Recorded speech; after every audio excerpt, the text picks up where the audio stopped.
బీసీలకు రక్షణ చట్టం కల్పిస్తామని చెప్పి ముఖ్యమంత్రి చంద్రబాబు నాయుడు గారు, నారా లోకేష్ నాయుడు గారు ఎన్నికలకు ముందు పూర్తి స్థాయిలో హామీ ఇచ్చారు.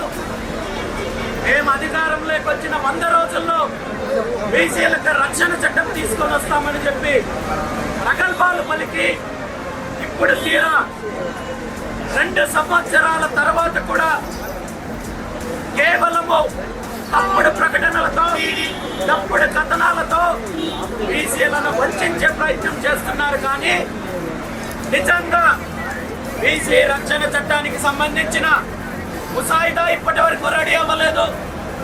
దీనికి సంబంధించి కమిటీ లేదు, దీనికి సంబంధించి చర్చలు లేవు, దీనికి సంబంధించి గత 10-15 సంవత్సరాల్లో బీసీలకు జరిగిన అన్యాయం పైన, దాడుల పైన, హత్యల పైన అధికారుల నుండి కానీ, కలెక్టర్ల నుండి కానీ ఎటువంటి నివేదికలు తెప్పించుకోకుండా కేవలం ప్రకటనల ద్వారా ప్రజలను, బీసీలను మభ్యపెట్టే కార్యక్రమం చేస్తున్నారు. కాబట్టి దీనికి నిర్దిష్టమైన గడువు నిర్ణయించి రక్షణ చట్టం కోసం చిత్తశుద్ధితో ప్రభుత్వం, ముఖ్యమంత్రి చంద్రబాబు నాయుడు గారు నిర్ణయం తీసుకోవాలనేది మా మొట్టమొదటి డిమాండ్.